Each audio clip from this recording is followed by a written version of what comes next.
नमस्कार दोस्तों, मैं राजित। आप देख रहे हैं हमारा यूट्यूब चैनल जहां पे मैं वीडियो अपलोड करता हूं फास्ट 6 to 12 मैथमेटिक्स। यदि दोस्तों आप किसी बोर्ड एग्जाम की तैयारी करते हैं जहां पे मैथ पूछा जाता है तो ये हमारा चैनल आपके लिए बेहद इंपॉर्टेंट है। तो आइए दोस्तों, आज हम सॉल्व करने वाले हैं linear equation in two variable को। किस विधि से हमें सॉल्व करना है? सब्स्टिट्यूशन मेथड यानी प्रतिस्थापन विधि से। तो आइए दोस्तों, बिना देरी के वीडियो को स्टार्ट करते हैं और क्वेश्चन को हम सॉल्व करते हैं। ठीक है, तो यहाँ पे हमारा जो क्वेश्चन है, क्वेश्चन हमारा क्या है, x + y = 14। और यहाँ पे दूसरा जो हमारा लीनियर इक्वेशन इनटू वेरिएबल है, दो वेरिएबल है x + y, x - y। ठीक है, तो यहाँ पे जैसे वेरिएबल आप सबको पता ही होगा, वेरिएबल क्या होता है, जिसका वैल्यू क्या होता है, वेरिएबल जिसका वैल्यू क्या होता है, चेंज होता रहता है, इसको हम चर कहते हैं। जिसका वैल्यू क्या होता है, चेंज होता रहता है, उसे हम क्या कहते हैं, उसे हम क्या कहते हैं, उसे हम कहते हैं चेंज वैल्यू।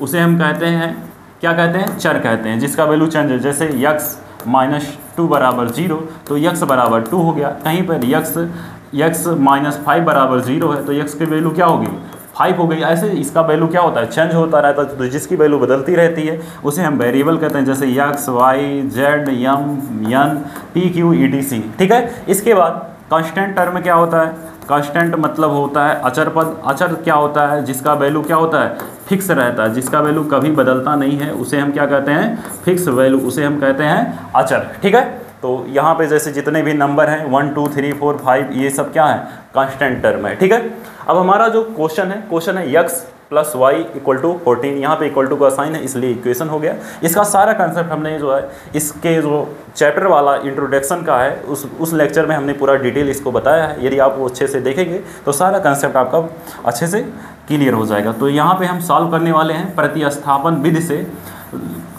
क्या करना है हमें, हमारा कोई भी इक्वेशन है, ठीक है, उसे हमें सॉल्व करना है। वो भी कौन सा इक्वेशन होना चाहिए, linear equation in two variable, दो वेरिएबल वाले होने चाहिए। तो जैसे यहाँ पे लिखा गया है x + y = 14, x - y = 4। तो इसे हम सॉल्व करते हैं।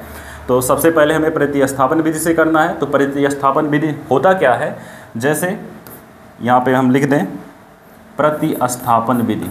ठीक है, प्रतिस्थापन विधि को हम कहते हैं सब्स्टिट्यूशन मेथड। ठीक है, प्रतिस्थापन विधि। ठीक है, इसको हम क्या कहते हैं, इसे हम कहते हैं सब्स्टिट्यूशन मेथड। Substitution method. ठीक है, ये क्या होता है, इसे हम कहते हैं प्रतिस्थापन विधि। इसमें क्या होता है, जो आपका चर दिया हो, ठीक है, उसमें एक चर की वैल्यू हम निकालेंगे, दूसरे समीकरण में पटक देंगे, तो हमारा प्रतिस्थापन विधि से जो है हमारा इक्वेशन सॉल्व हो जाएगा। जैसे मैं यहाँ पे करके बताता हूँ। जैसे हमारा यहाँ इक्वेशन है तो यहाँ पे हम लिखेंगे प्रतिस्थापन विधि से हम सॉल्व कर रहे हैं। तो यहाँ पे प्रतिस्थापन विधि। ठीक है, हमारा जो इक्वेशन है, पहला इक्वेशन हमारा क्या है, लिखा है यहाँ पे x + y = 14। इसे हम इक्वेशन नंबर फर्स्ट बना देंगे। दूसरा है हमारा x - y = क्या लिखा है, 4। इसे हम इक्वेशन नंबर सेकंड बना देंगे। अब क्या करना है हमें, हम यहाँ पे लिखेंगे x + y = 14 हो गया, x - y = 4। हम यहाँ पे समीकरण एक से क्या करेंगे, x की वैल्यू निकालेंगे। तो समीकरण 1 से x + y = क्या है, x + y = हमारा 14 है। तो यहाँ पे x बराबर हमारा हो जाएगा 14 - y हो जाएगा। ठीक है, अब यहाँ पे हम लिखेंगे x का मान समीकरण 2 में रखने पर, x का मान समीकरण 2 में पटकना है। ठीक है, यहाँ से वैल्यू उठा के, इस चर का वैल्यू उठा के उस समीकरण में पटक दीजिए, तो हमारा प्रतिस्थापन विधि हो जाएगा। तो यहाँ पे क्या करना, प्रतिस्थापन में पटकना है वैल्यू। ठीक है, तो x का मान समीकरण 2 में रखने पर, तो यहाँ पे हम 2 में रखने पर रख दे रहे हैं। समीकरण 2 हमारा क्या है, x - y = हमारा क्या है, 4। x की वैल्यू कितनी निकली है, 14 - y बराबर 4 हो जाएगा। और यहाँ पे -y यानी -2y हो जाएगा। तो -2y बराबर 4, ये -2 है, उस साइड +2, ये प्लस है, इस साइड आया माइनस, यानी 14 - 4 हो जाएगा। और यहाँ पे ये क्या हो जाएगा, 2y हो जाएगा। इससे सब्ट्रैक्ट करेंगे तो यहाँ पे 10 = 2y, और यहाँ से 2 5 क्या होता है, 10 होता है। तो y की वैल्यू हमारी कितनी हो जाएगी, 5 हो जाएगी। और यहाँ पे y की वैल्यू हमारी 5 आ गई।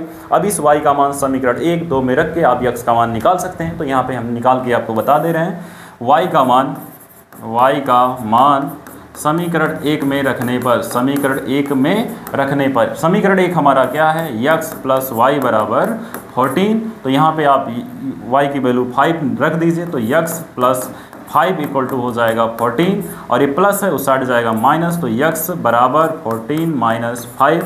यहाँ से घटाएंगे तो x की जो वैल्यू हो जाएगी वो कितनी हो जाएगी, यहाँ से घटा देंगे तो 9 हो जाएगी। x की वैल्यू हमारी कितनी हो गई, 9, y की वैल्यू 5, x की वैल्यू 9। आई होप ये आपको मेरे अच्छा लगा होगा। यदि ये सारा कंसेप्ट आपको अच्छे से समझ में आया हो तो इस वीडियो को लाइक करिए और अपने दोस्तों के पास ज़्यादा से ज़्यादा शेयर करिए। यदि चैनल पर नए हैं तो चैनल को सब्सक्राइब करना बिल्कुल मत भूलिए।